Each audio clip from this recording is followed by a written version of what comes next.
Good evening, I'm Bill Maley, Brighton Town Supervisor. Welcome to tonight's September 14th, 2022 meeting of the Brighton Town Board.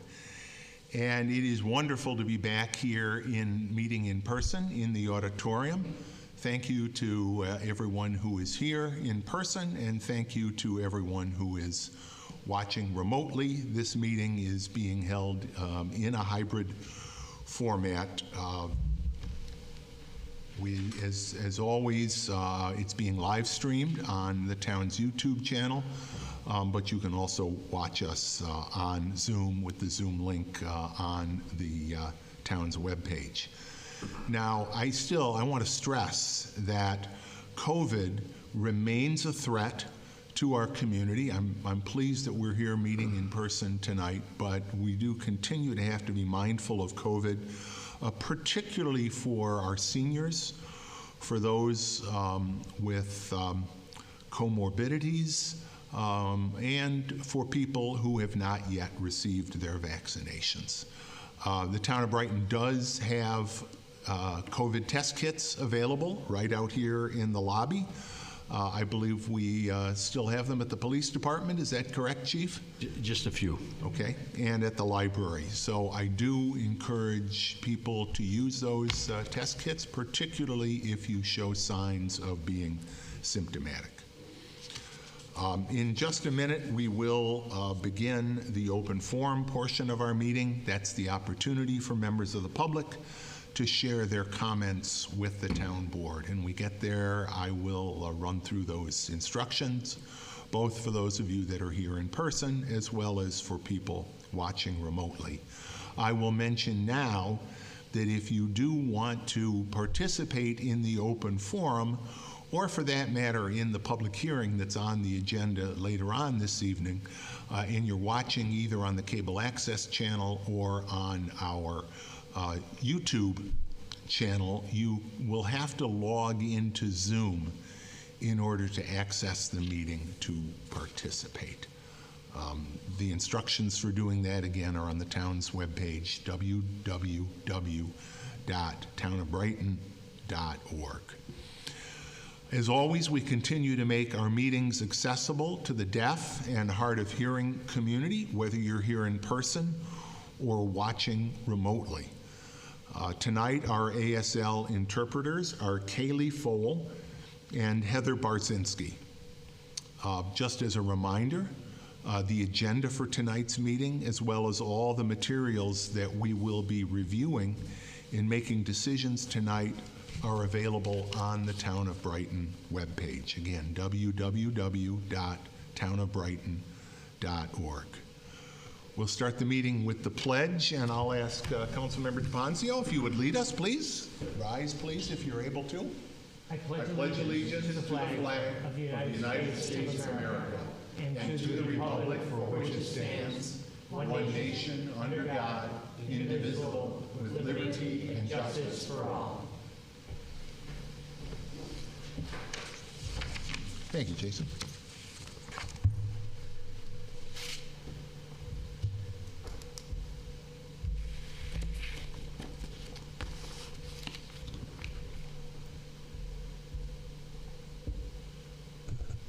Rosemary, I'm going to ask you to join me here at the podium, please.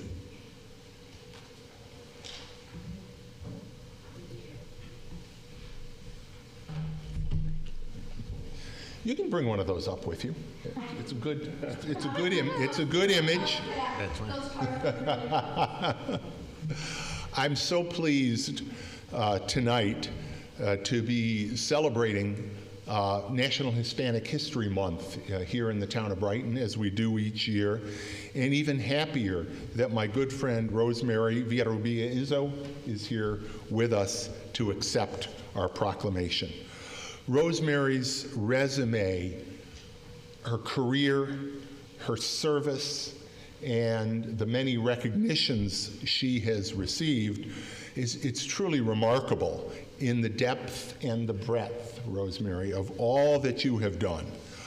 I don't want to embarrass you by reading the whole resume, but Let me just talk about a few of the many things that Rosemary has done in our community. Rosemary has worked through substantially her entire adult life in education, focused on lifting up Rochester's Hispanic community. In particular, she worked for the Rochester City School District Department of English Language Learners, Bilingual and Hispanic Services for the past 31 years. She also served on former Rochester Mayor Bob Duffy's educational team. I really like this part, Rosemary, because it reminded me of my own childhood. Rosemary started her community work working side by side with her parents at the Ibero-American Action League. Rosemary's father was one of the founders of Ibero. Since then, she has served on so many boards and committees. I'll only mention a couple.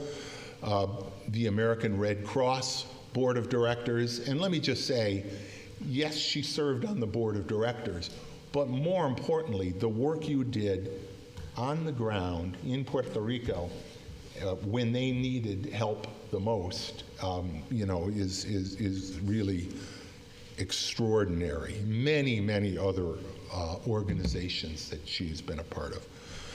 Rosemary's awards include recognition by Inroads as Educator of the Year, Latinas Unidas Community Leadership and Service Award, and Outstanding Contribution Award from the Rochester chapter of the Society of Hispanic Professional Engineers for her 15 years of volunteer work with the MESH program, Mathematics, Engineering, and Science for Hispanic. Oh, how did I get this out of order? There we go. Hispanic students. There we go. You get the idea. There's so much more, but this community is tremendously fortunate to have Rosemary leading the way in so many different ways. I am going to read this proclamation now, recognizing National Hispanic Heritage Month. Whereas National Hispanic Heritage Month is observed from September 15th to October 15th each year to celebrate the histories, cultures, and contributions of Americans who trace their roots back to Spain, Mexico, the Spanish-speaking nations of the Caribbean, and Central and South America. Whereas Hispanic heritage is rich and captures the traditions and histories of numerous Spanish-speaking countries, joining together a large and diverse group of people with shared cultural elements who have made important contributions to American culture. Whereas this year's Heritage Month theme, Unidos, Inclusivity for a Stronger Nation, encourages us to embrace diverse voices and perspectives so that group decision-making supports the greater good and minimizes negative impacts on marginalized communities. And whereas tonight we honor Rosemary Villarrubia Izzo for her lifelong dedication to inclusivity and for strengthening our community by promoting the appreciation of Hispanic cultures through activities such as the Memorial Art Gallery's Hispanic Heritage Celebration Day, by teaching English language learners in the Rochester City School District, and by serving on numerous boards and committees devoted to improving opportunities for Hispanics in our community. Now therefore be it proclaimed that I, William W. Maley, on behalf of all of the members of the town board who have signed this proclamation, recognize September 15th through October 15th as National Hispanic Heritage Month in the town of Brighton, and thank Rosemary Villarrubia Izzo for her inspiring work. And this proclamation is signed this 14th day of September, 2022. Let's do a little photo here.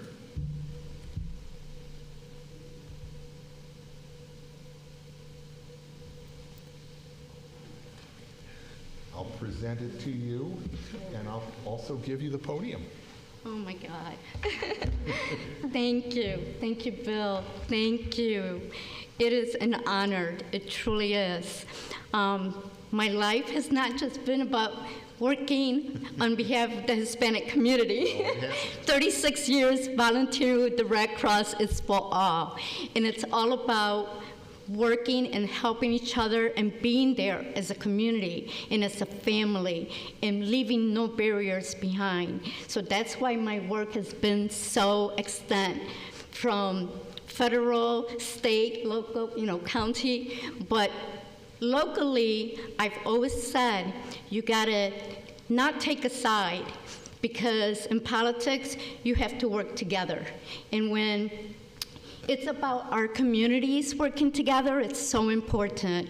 So I've been honored to work with this wonderful man in many aspects in the community. And it's about domestic violence we've been at many different events in our community.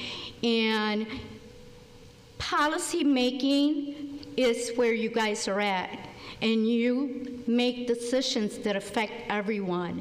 And so that's why it's so important to be enriched with all cultures, because you have that in your town, and you have many cultures. On the 25th, I passed out the cards and sent them over. The Memorial Art Gallery, we're having our 22nd year of celebrating Hispanic heritage. And it's about enriching everybody about our culture. So many things that unite us that we all share in common, especially when it comes to music, dancing, just having a good time where we're networking, but socializing with no pressures from outside world, but what we're doing there. So I invite you. The museum is open for all, opens at 12 till 4 o'clock, and we have performances in all 3 stages of the museum. I'm lucky enough to coordinate the event, and it's my 22nd year sitting on this advisory board and being the event programmer. It's an honor. So I invite you and thank you for your honor in this proclamation. It means the world. Thank you.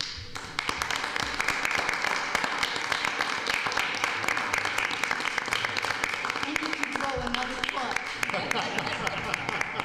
And the viewers. Thank you. Thank you. Oh, but don't forget your proclamation, because that is yours. Congratulations.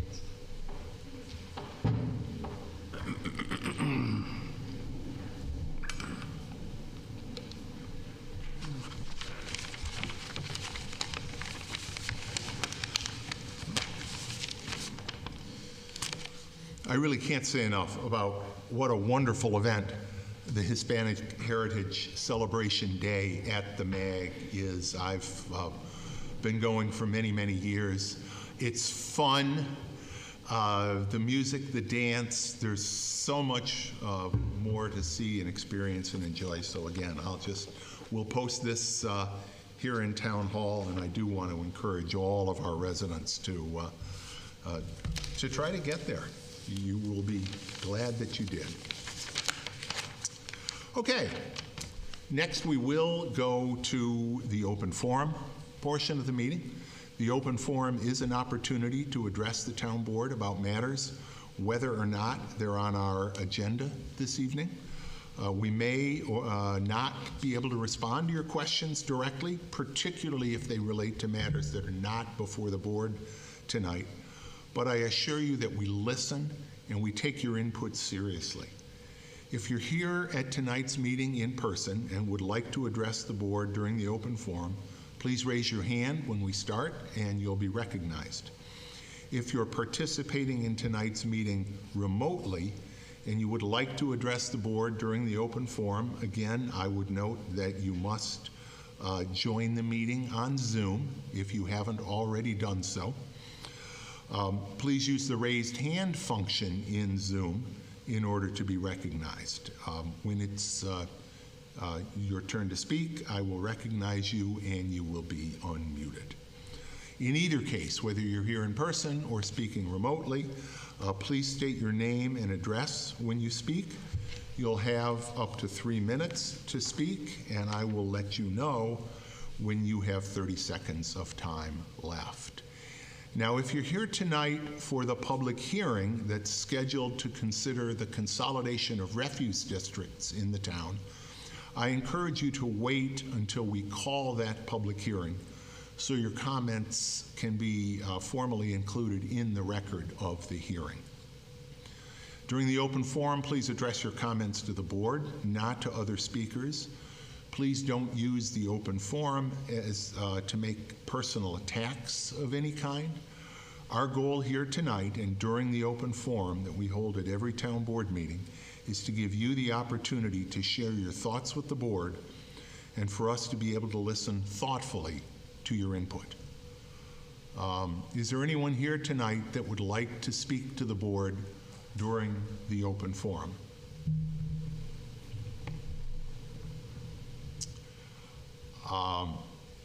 And I also, I don't see anybody here in the room. I also don't see anybody on the Zoom meeting that has their hand raised either. If we have no one, Bill, I move that we approve the agenda. Second, Robin. Dan, please call the roll. Councilmember DePonzio? Aye. Councilmember Werner? Aye. Councilmember Wilt? Aye. Councilmember Corrado? Aye. Supervisor Mealy? Aye. Next, as I referenced a moment ago, we do have one public hearing tonight, and that is a public hearing pursuant to New York General Municipal Law, Article 17A, for the consolidation of 65 refuse districts into one consolidated refuse district, pursuant to a proposed joint consolidation agreement, which includes the alteration of 4 existing refuse districts from ad valorem to benefit-based funding. Dan, has the necessary legal notice been given in this matter? I will defer to the commissioner because I was actually not involved on this one. The legal notice had to be run for 4 consecutive weeks pursuant to general municipal law. It was run for 4 consecutive weeks, so the notice has been given. Great. Good. Then I declare this public hearing to be open, and I'm going to ask the town attorney to discuss the reason behind and the logistics behind this proposed consolidation. Thank you, Supervisor. This has been a work in progress over several months and was initiated because there was an interest in reducing administrative costs and administrative burden and consolidating those 65 refuse districts into one joint district or one consolidated district. That district will provide the same services. Refuse pickup will not change. It will be under the same existing contract. We will have that contract continue in place. The services provided for each neighborhood will be the same as they are now. If there are new districts that need to be formed in the future, and we anticipate that that will happen, there will be a similar petition process that has been in place, and with guidance from our Department of Public Works, those new districts can be formed and brought into the consolidated district. So we're not going to start building up a pile of separate new districts either. So we're going to keep it all together. And the idea, of course, is to better serve the residents, keep that good cost savings in place for garbage pickup. As I think you've talked about, Supervisor, many times, the benefit of having that refuse district in your neighborhood is cost savings, certainly, but also less trips in and down the street with different trucks, having garbage out for only 1 day a week. And so those are benefits that have been enjoyed by the residents in these 65 districts. They will continue to be enjoyed in the same way that they are now. The process is simply that we have published now for 4 consecutive weeks, as Commissioner Guyan indicated, a summary of the joint agreement between the 65 districts for whom the town board serves as the authority for each of those 65 districts. That has taken place. The agreement has been available both on our website and at Town Hall, and is now tonight, after the public hearing, proposed to be adopted as a final joint agreement between those 65 separate refuse districts to consolidate into one district. The effective date will be January 1st, 2023, and the reason we do that is because that's the beginning of a new tax year. Speaking of taxes and the financial implications, I just want to turn the mic over to Paula Parker, our finance director, to just share her thoughts and comments about the financial implications of this consolidation. The financial implications will be none. In fact, there'll be a slight amount of savings because of the administration fees will be less. We'll be working with one district instead of 65 districts. So each district will be charged exactly the same rate per household now. So there'll be some savings. There'll be a lot of work savings on the finance department and the DPW staff generating the bills to be paid. Thank you. And we do have, there are 4 of those districts that are currently assessed on what's called an ad valorem basis based on their property value. Those, as you alluded, will, this new consolidated district will be a benefits-derived district, and therefore each property will be assessed 1 unit and will pay the same price throughout the district. That's correct. In fact, and correct me if I'm wrong on this, Paula, but every household that is in the consolidated refuse district will pay the exact same rate for the year for their refuse pickup. So it really levels the playing field, has everybody paying the same rate for the same service. Yeah. It makes a lot of sense. It does. It does. Thank you, Ken. Thank you, Paula. Is there anyone here that would like to address the board concerning this public hearing relating to the consolidation of refuse districts? I see no one here in the room, and I see no one on our Zoom screen. Any comments from members of the board or staff?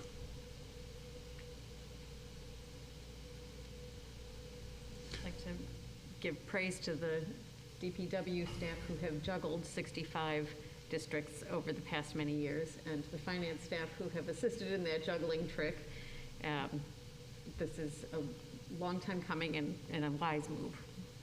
And I'm sure Mike will agree with me, but a lot of the heavy lifting here was done by Chad Roscoe, one of our engineers working for the town. He put together what is a very long report with a lot of specific detail in it relative to each of those districts. Of course, Paula in the finance department and her staff as well pulled together a detailed analysis as well as to the cost implications and the transition from the ad valorem to the benefits derived for those districts as well. So I'm sure they appreciate it. It was a lot of work.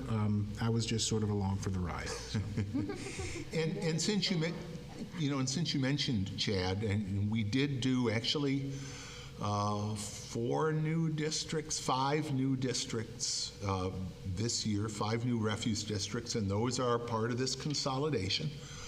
But there are still neighborhoods in town that don't have a refuse district, and the savings compared to Waste Management's, what I'll call their rack rate, their standard customer rate, are in most cases, over $100 per year per household. So there is a significant savings for residents who don't yet have a district. As Ken mentioned, the process will be only very slightly different if a neighborhood or a street wants to participate in this cost-saving and I think environmentally conscious district structure. Talk to Chad Roscoe here at Town Hall. He'll work out the logistics, and it will now be an extension of an existing district. It's too late for it to take effect on January 1st of this year, but you got plenty of time to do it for it to take effect January 1st, 2024. Any other comments? Is there anyone in the audience one last time who would like to speak? Anybody on Zoom who would like to speak? Seeing and hearing none, I declare this public hearing to be closed, and I'll ask Councilmember Corrado to make a motion. Happy to do so on the matter of approving the final version of the joint consolidation plan for consolidating 65 refuse districts into one consolidated district. I move that we approve the resolution as prepared by the town attorney. Second. Any discussion? Bill, at the risk, not the risk, to repeat myself many times here, this is just the sort of service that the town can provide. This is a group purchasing is what town government is all about. It's saving our public money. The frustration, however, is that this expense for this additional, is actually an additional service to the community, is considered part of our town expenditure, which works against us from a tax caps point of view. This is something that really needs to be addressed in Albany so that when we provide this additional service at what is a cost savings for the community, it does not mean we have to cut somewhere else in our budget and provide less service elsewhere. This is very unfortunate that it just works this way. And I wish it were otherwise, but I encourage the other neighborhoods that don't have this service, do not have a refuse district, come on down. Let's get this done for your neighborhood as well. There's so many reasons to do this, and there's no downside except to our tax cap calculation. Any further comments? Hearing none, Dan, please call the roll. Councilmember DeFonzio? Aye. Councilmember Werner? Aye. Councilmember Wilt? Aye. Councilmember Corrado? Aye. Supervisor Mealy? Aye. We have 2 items of communication tonight. Can I have a motion to receive and file them? So moved. Second. The first one comes from Lindsay Tomedy, the Monroe County Stop DWI coordinator. She has sent us the Monroe County Stop DWI 2021 annual report, and really laying out the work of the Stop DWI program, but law enforcement in continuing to address the problem of driving while intoxicated here in the county. The other item of communication, these are great. This is a note from a resident dated August 25th from Lori Jones. She says, "You all need a button labeled, 'Give a shout out.' I couldn't find one." She's looking on the webpage here. And here's why. Today, a garbage truck took down our tree. A large branch got caught in the garbage truck, and as the truck continued to move, it split the tree and pulled it down. It was quite the mess. But, wow, the cleanup from the highway crew was fantastic. The police blocked off the road, multiple haul trucks appeared, and that mess was gone in less than an hour. Best response in any city we've ever lived in. So kudos, Mike, to your highway department people. Kudos, Chief, to the Brighton Police Department for making sure that all happens safely. Lori, we're glad we're pleased. We're sorry you lost that tree, but thank you for sending our people a shout out. I know they appreciate it and I appreciate it. And maybe we'll talk about that shout out button, a thumbs up button or something. That's a good idea. Now we'll move to, I need we have a motion seconded to receive and file the communications. Any further comments on any of those? Hearing none, Dan, please call the roll. Councilmember DePonzio? Aye. Councilmember Werner? Aye. Councilmember Wilt? Aye. Councilmember Corrado? Aye. Supervisor Maley? Aye. Committee reports, Community Services Committee, Robin? Thank you, Bill. The Community Services Committee has not met in the intervening timeframe since our last town board meeting, but I do have a few updates from our Parks and Recreation Department heads. From our Recreation Department, fall registration is now open to everyone, regardless of residency. There are lots of new classes available, as well as many old favorites like the Basketball League, which has returned this year. Please register early to secure your spot, and be aware that programs are being added regularly, so please check back for even more fantastic programming opportunities. The website to register is www.townofbrighton.org/rec. That's REC. As always, we're also looking for new program content, so please contact the Recreation Office to learn more about how to become an instructor with the Brighton Recreation Department. That number again is 585-784-5260, extension 0. New this year, the Brighton Recreation Department will host the Brighton Seniors Autumn Apple Bash. That it will be on Tuesday, October 4th at the Buckland Park Pavilion at 11 a.m. There is no fee. Brighton seniors are invited to bring their lunch and join us for a live band performance, many Apple-themed giveaways, and lots of fun and games. So that we can accurately gauge supplies, please call to register. That number is 585-784-5260, extension 0. We'd also like you to save the date for our Halloween Trunk or Treat celebration.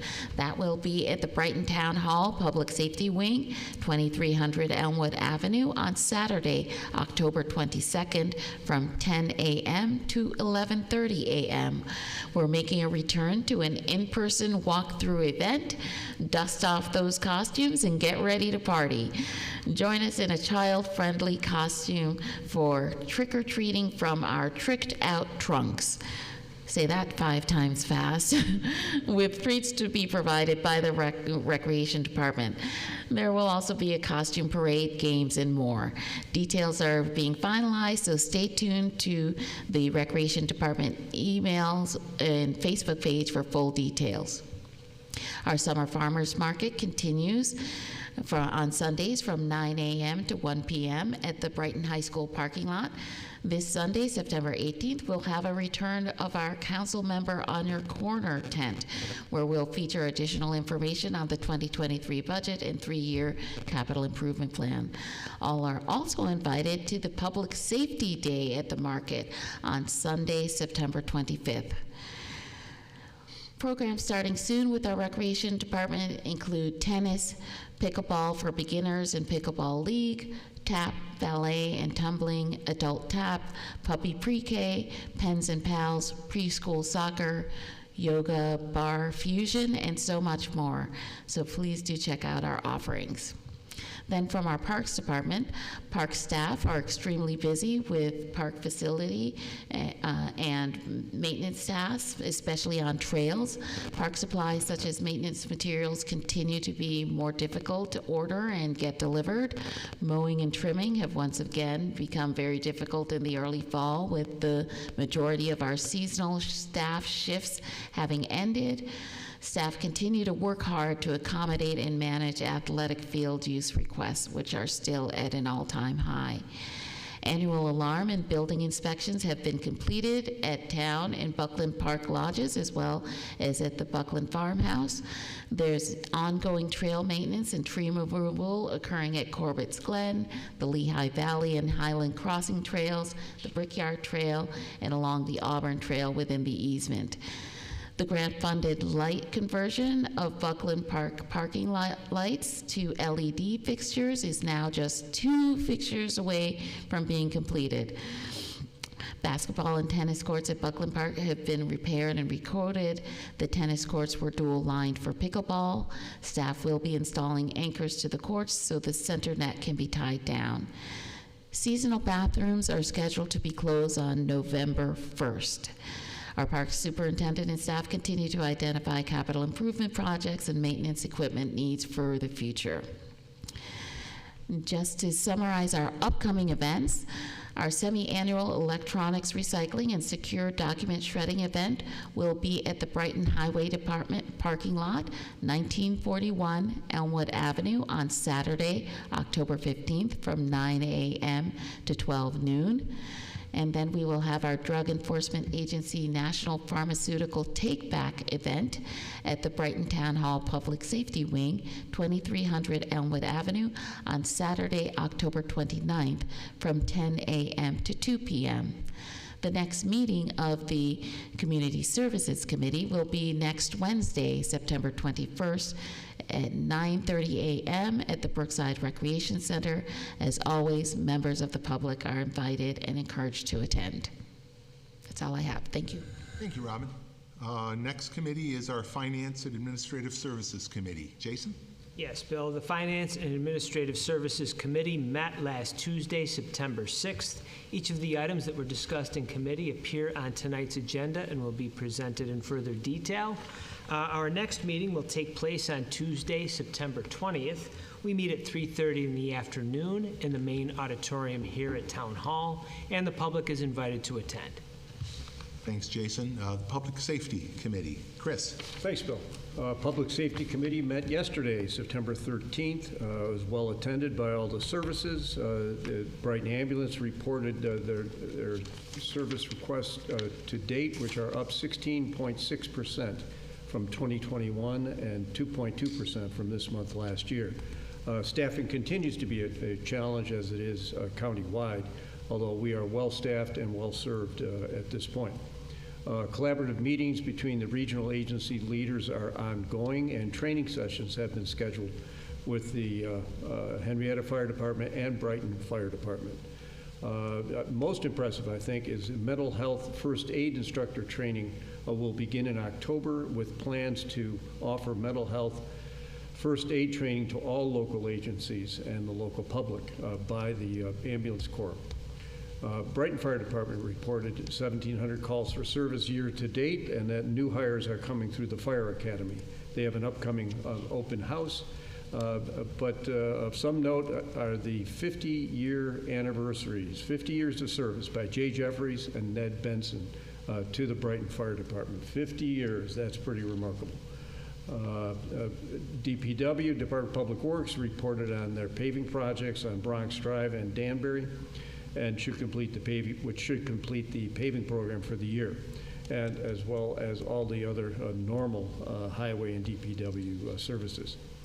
Police Department calls for service to the end of August were 39,791. They had August 14th through the 21st Speed Awareness Week with 125 stops and 79 tickets. August 25th graduated 12 graduates from the Citizens Police Academy. This year it was seniors at the Police Academy, and it was very well received. September 7th had a commercial vehicle enforcement detail out on Browncroft Boulevard and issued 7 tickets. September 9th was Investigator Romark's last day, leaving a vacancy at an investigator position.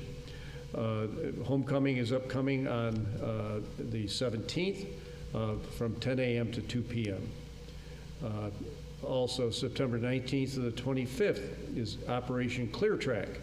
during this year's Rail Safety Week, where the focus is on safety aspects of our railroad crossings. September 25th is Public Safety Day at the Farmers Market, where they hope to be able to have catalytic converter etching kits available for handout. October 8th, Rabies Clinic is upcoming. That's a very important service.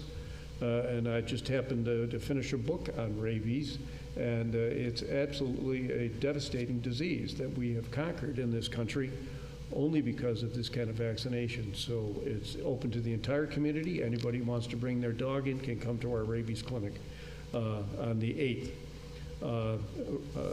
Prescription or medicine take-back, it will be on October 29th from 10 a.m. to 2 p.m. And the Henrietta Fire District reported that they had 75 calls in West Brighton in August and 519 calls in West Brighton to date.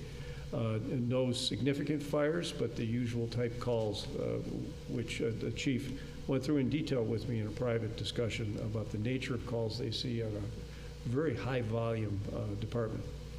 Also, the Henrietta Fire District partnered with Monroe County to do a car seat check and a giveaway for low-income individuals, which is once a month at the West Henrietta station. A new ladder truck will be in service this week, and new apparatus is still slated for January and February, and they have one new recruit coming through the academy. Commissioner Guyon reported on the status of the RG&E Winton Road gas main replacement project, which is coming along well, and the entire length of South Winton is anticipated to be paved this year once they've completed the excavation and patching.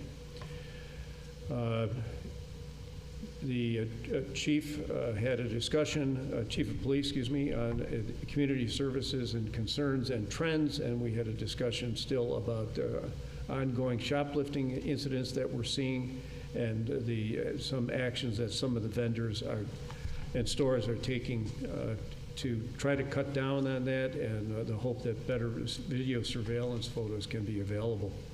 But also, we talked about catalytic converter thefts, which are an ongoing problem nationwide, and the etching kits, which is a new project. And Chief, can you tell us about the etching kits that are going to be made available? I'm sure. I hope to have it, like I said, at Public Safety Day. Etching kits that will be made available. We'll hand them out to the public, and then when the public takes their vehicle in, say, for an oil change or routine maintenance, they'll be able to get their catalytic converters etched. I'd like to, maybe a test balloon, if you will, see if they're well received by the public, and if they are, we'll do more community outreach. And hopefully that'll discourage the thieves from cutting them off our vehicles. There was a discussion about the Monroe Avenue speed zone inquiry to the New York State Department of Transportation, who has acknowledged our request, and Commissioner Guyon and Councilperson Corrado will be in discussions with the state on seeing what they can do about making a consistent school speed zone around our high school and middle school on that state highway, which as yet is at the standard speed rather than the school district speed.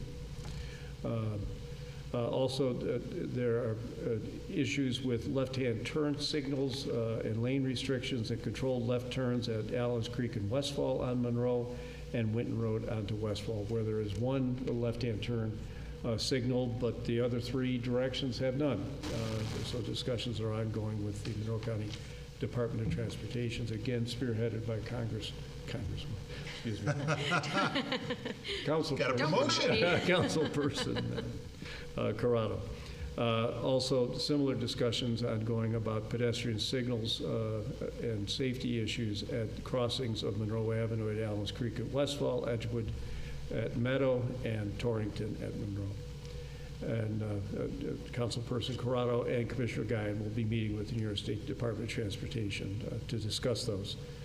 Also, Commissioner Guyon reported on having received a phone call about concerns on the grade crossing at Edgewood Avenue at the Erie Canal, where folks out on the canal path are then crossing Edgewood Avenue, which is well marked, great signage, warning lights, but yet still is a challenge for pedestrians and bicyclists to get across. And so some special attention will be given to that, and hopefully we can raise awareness of the safety issues there. Thankfully, there have been no incidents there, no injuries, but it is a challenge to get across there. The next meeting will be October 11th at 8 o'clock. Thank you. Thanks, Chris. You know, the last item you mentioned, the crossing, you know, when the Auburn Trail was constructed as part of the incentive zoning amenity package for the Whole Foods project, part of the package was to include the flashing beacons that are there. Whether there's flashing beacons or not, motorists must stop for people crossing those crosswalks in the middle of the block, whether it's along that trail, whether it's on Westfall. There's a couple of them along Westfall. Pedestrians crossing in a crosswalk have the right of way. And I really want to encourage our drivers to pay attention to that fact. Let them cross. It's not, you know, you're still going to get to work on time, you're still going to get your child to school on time, or you'll get to the store on time, wherever it is you're going. But you will help keep our cyclists, our pedestrians safer. That could be your child. That could be your grandchild crossing that street. Someone else might forget. So please, when you get to a crosswalk, there's someone there ready to cross. Please stop, let them go, and then you can continue. Also wanted to just congratulate Investigator Romack on his retirement. Did a great job for the department. And Ned Benson and Ed Jeffries. I mean, what can you say? 50 years, particularly Ed and the whole Jeffries family. I think they've been fighting fires in Brighton longer than there's been a Brighton, if you put them all together. So I cannot say enough about the work of people like each of them who help keep us safe. Sorry, Chris, you were. Bill, just to expand a little bit, Councilperson Corrado educated me, having done a bit of quick research on her computer at the meeting, about children using our sidewalks as a bicycle path, and that is entirely appropriate up to age 13. So as we drive, and particularly turns that you make on the roadway where there are sidewalks, children may be riding their bicycle across those streets at the sidewalk, and that's a very dangerous scenario. So be extra careful, particularly where the children are known to ride their bikes around 12 corners, around the schools and the playgrounds. So nice job, Christine. Reinforcing the need for that school speed zone that surrounds the 12 Corners campus. But that's what I learned new yesterday. Children are allowed to ride their bikes on the sidewalk. Thank you for that report, Chris. Finally, Public Works Committee. Christine. So, Public Works Committee met September 6th and covered a lot of ground. We began with the EV charging stations and the grant application that is due on September 30th.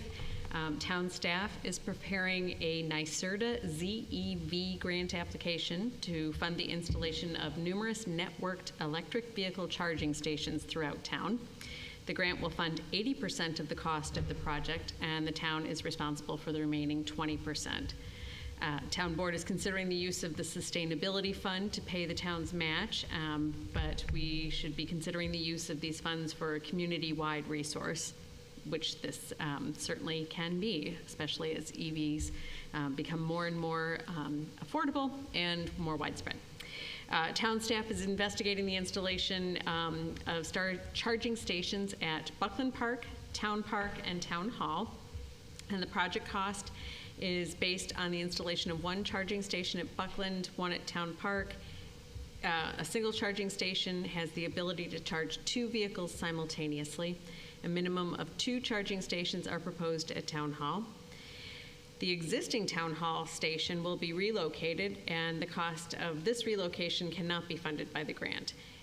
The PWC suggests that multiple stations be evaluated at each location, and town staff will investigate the cost of adding stations and modify the grant accordingly. At a minimum, the EV infrastructure will be designed and constructed to provide the expansion of each EV location. The cost of each charging station is estimated to be $20,000, not including detailed engineering design. The next matter we addressed was the Elmwood Avenue Road Diet request, the long wished for road diet. On August 29th, the town submitted a letter to the Monroe County Department of Transportation requesting that they consider the installation of a road diet along the entire 4-lane length of Elmwood Avenue from the city line to approximately the 12 Corners area. Elmwood Avenue is scheduled to be repaved in 2023, so the timing of this letter is optimal. The road diet would take 4 lanes down to 3 lanes, 2 travel lanes, 1 turn lane, and would allow for bicycle lane on either side in either direction. Elmwood Avenue is a state designated bicycle route, but it is not structured like one at this point. So the well-written letter, well supported with facts and data, was submitted.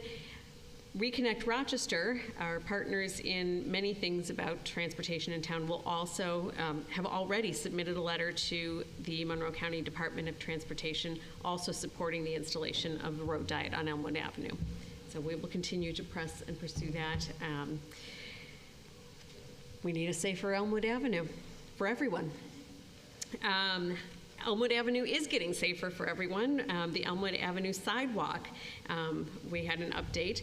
Keeler Construction was selected to complete the construction of the Elmwood Avenue sidewalk from approximately Westerlo Avenue to the eastern property line of the 7-Eleven at South Clinton. Construction has begun, and it is scheduled to be completed by the end of September. And if you're curious, you can go out there right now and see the progress that's been made. Do I tell my story? No, I won't tell my story.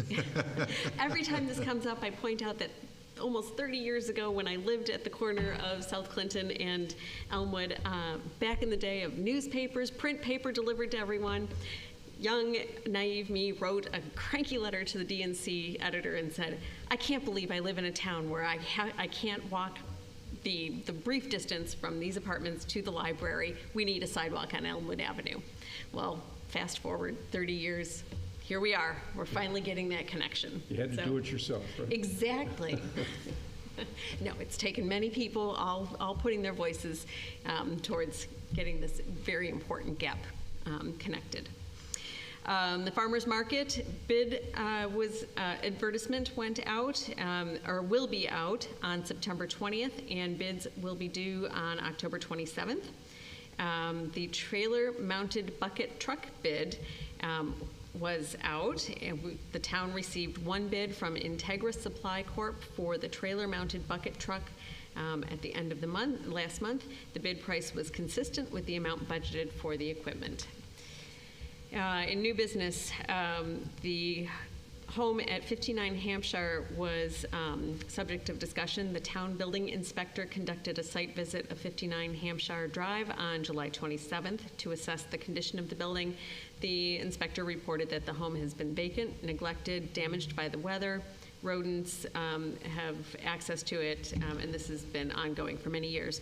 The home is unsafe to the general public and unfit for its purpose. Town staff is requesting that the town board consider the building inspector's report and, if warranted, order the repair or demolition of the building and order a notice to be served on the property owner. So it has reached a significant point. Schilling Lane cul-de-sac.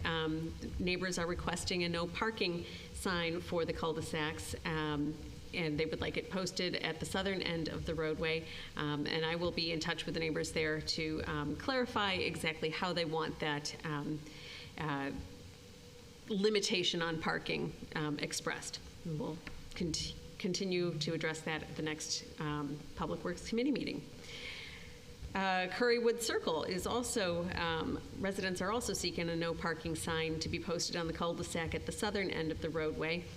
Public Works Committee requested additional documentation from the neighbors to support that proposal, and town staff will contact the resident and request that. And we needed some clarification there as well.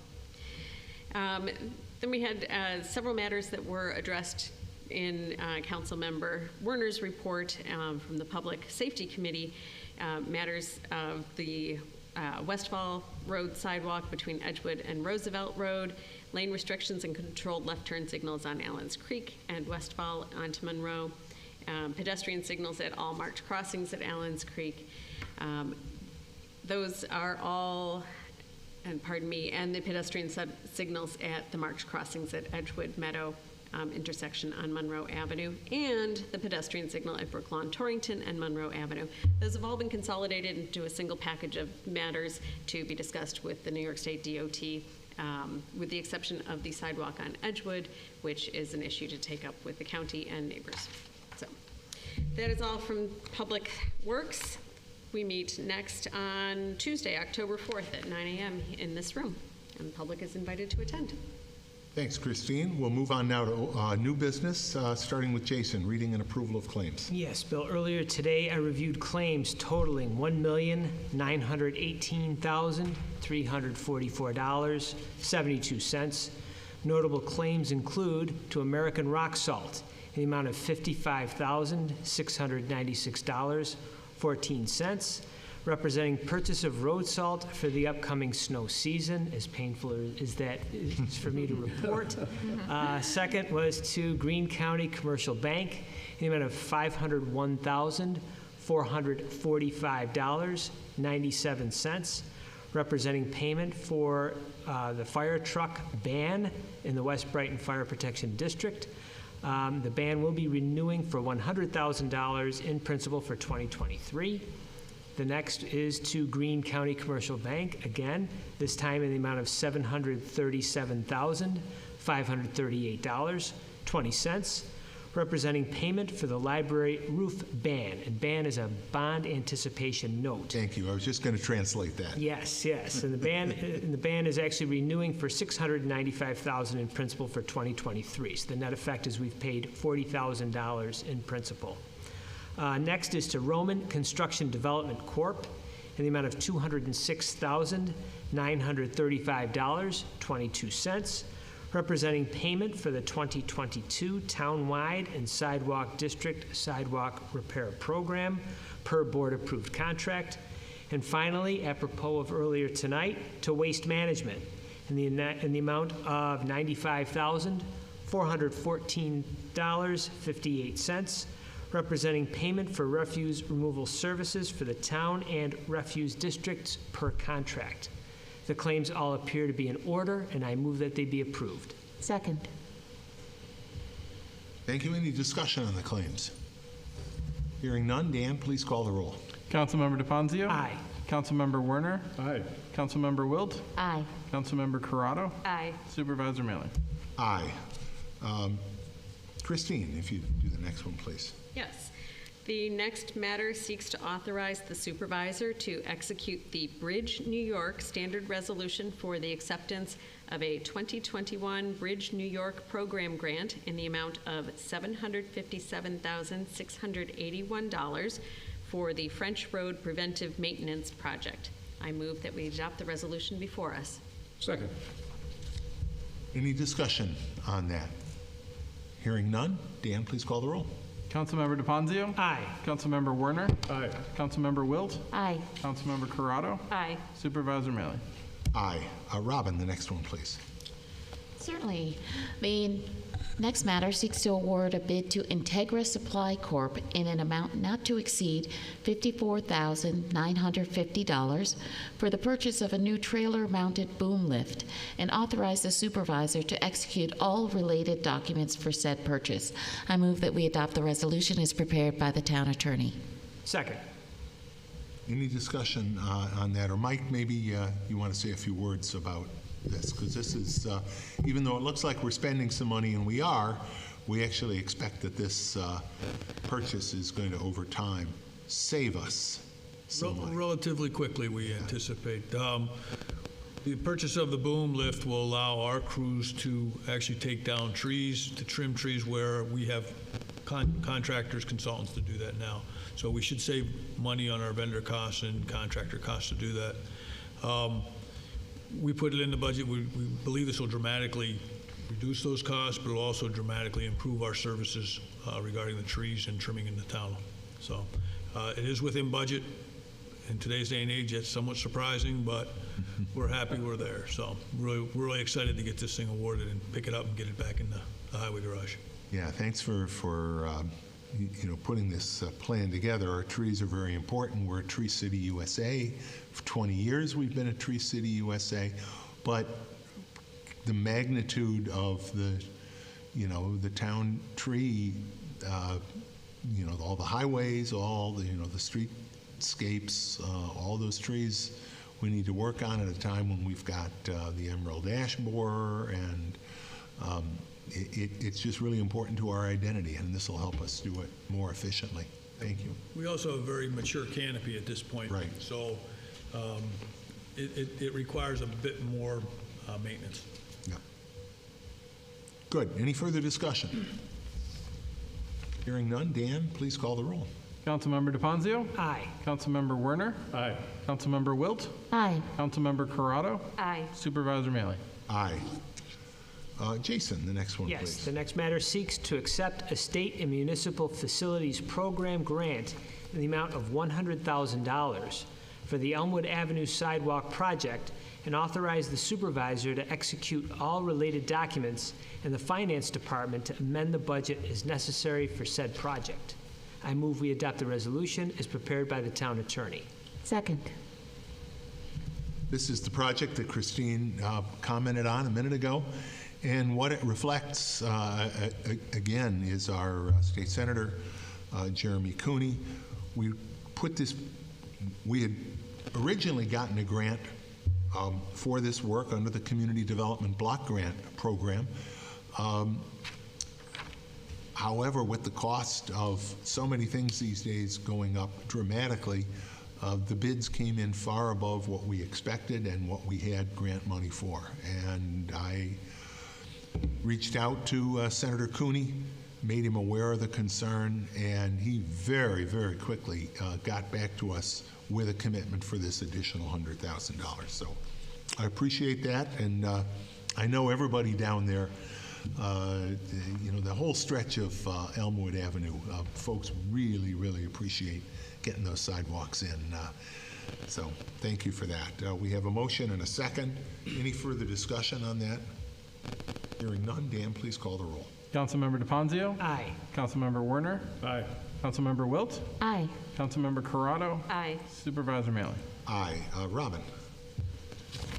Certainly. The next matter seeks to set a public hearing for the removal of one 40-inch silver maple at 100 Holloway Road, two 40-inch silver maples at 94 Holloway Road, and one 32-inch silver maple at 74 Holloway Road. I move that we adopt the resolution as prepared by the town attorney. Second, Christine. And this proposed public hearing will be held at our October 12th meeting. You do hear that common theme. Again, silver maples. We talk about them a lot. They're beautiful trees, but when they get big, they become fragile. And we've seen them come down in storms. We've seen them even come down without any, apparent impact. They'll lose branches, and the reports are there. What is being recommended is that each of the addresses will get a new tree planted. There are two trees being removed adjacent to 94 Holloway.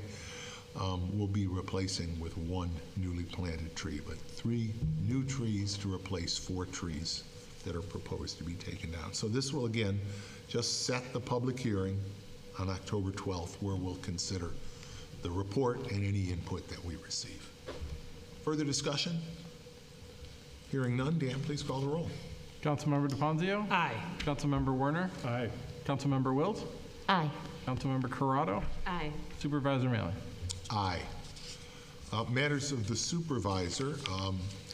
This is the time of year that we are deeply engaged in the budget preparation for the town for next year, in this case for 2023. I appreciate Paula, the finance department, and your team, the work you do in making it happen. I also appreciate the department heads who We sometimes have to deliver bad news to them. We can't fund everything that they would like to see funded, but we work with them to prioritize departmental and community needs, and we appreciate that. As we work on our budget, wages and benefits are by far the largest expense.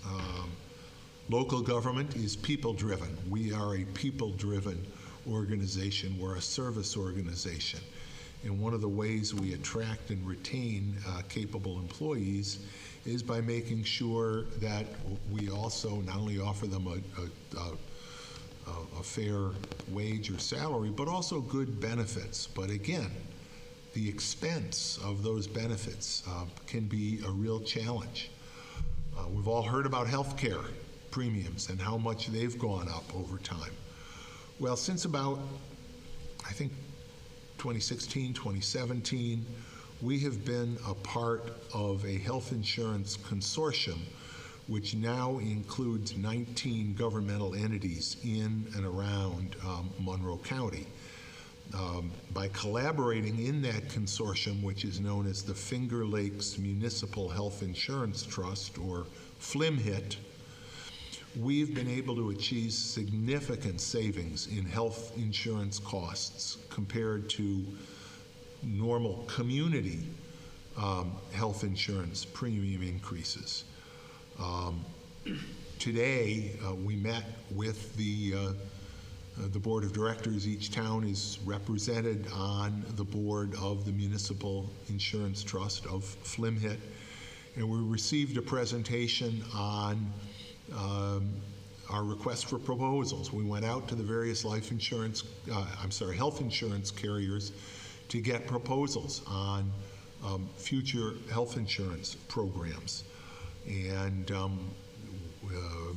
made the decision we will be continuing working with MVP, which currently provides health insurance under the FLMHIT program that we use. But what I think is really important, since 2017, the community premiums for health insurance have increased an aggregate of 66.79%. Contrast that with Brighton's increase as a member of FLMHIT during that time has only been, I say only, it's still significant, but since 2017, the increase has been 20.83%, less than a third of the increase for community rates on health insurance here in the Rochester area. Chris talked about it before. One of the things government does is tries to find ways to buy in bulk, if you will. And here is an example of us collaborating with a number of other towns, the Rochester Housing Authority, villages, all to work together to get the best possible price for health insurance for our employees. And that's just one of the many ways we work to keep our budget in line, minimize the cost of government. In 2 weeks at our board meeting, we will deliver to the public and to the board our tentative budget for 2023. We'll be holding budget hearings at our October 12th and October 26th town board meetings. We held budget workshops in August where our department heads presented their budget requests. As I said before, we're going to make cuts. We're going to have to make cuts. This is a tough time. We've seen the cost of so many things go up, and we're going to have to work very hard to prioritize the things that are really important in terms of services, in terms of infrastructure for our community. We've heard a lot about RG&E. Shifting gears, we continue to make available a special RG&E hotline for Brighton residents with billing issues or other customer service issues. Now, we're well aware, and frankly, RG&E is well aware of the many billing issues that RG&E customers in Brighton, but throughout the RG&E service area are experiencing. But at our insistence, the town of Brighton is the only town for which RG&E customers can call a dedicated hotline. It's for Brighton residents only. That hotline number is 844-452-8885. Again, that's 844-452-8885 for RG&E's Brighton customer service hotline. If you call the number, it'll ask you to leave a message with your phone number and a little bit of your name, obviously, and a little bit of information about the problem you're having with your account. An RG&E customer service representative who is working specifically on Brighton customer service matters will call you back and address your specific concern with you. Again, that hotline number for RG&E customer service and billing issues, 844-452-8885. Matters of the town attorney. Ken. I have nothing this evening, thank you. Thank you. We will be, Chief, I believe, we have a brief executive session tonight after. Matters of the town clerk. Dan. Nothing this evening. I see a lot of people coming into town hall, paying their taxes. It's going well. Good. Going well. Good. It's great to see people. It's an opportunity to, sometimes when folks are in, they have questions, on other matters. You answer a lot, I know, and some of the rest of us have the opportunity to try to help with problems. So thank you for that. Matters of the town board. Further. Then can I have a motion to go into executive session to discuss the employment of a particular person? So moved. Second.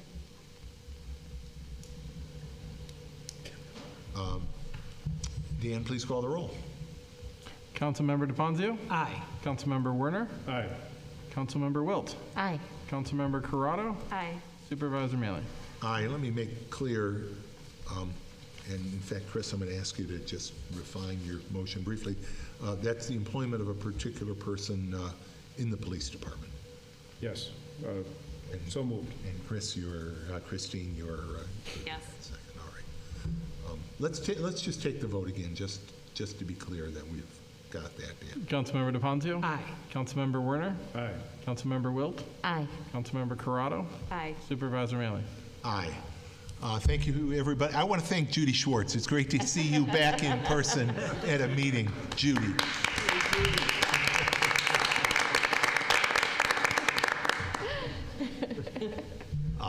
As many of you know, Judy has been regular coming to Brighton Town Board meetings here at Town Hall for a long time, and your commitment, that's what, 34 years? Your commitment to your neighborhood, but more importantly to all of the neighborhoods in Brighton, is what brings you here, and it's a wonderful thing. Thank you for that. Our next board meeting will be September 28th, Wednesday night, right here in Town Hall at 7 p.m. We all got used to waving when we signed off on Zoom, so let me wave. Have a good evening, everybody. See you in 2 weeks. Good night.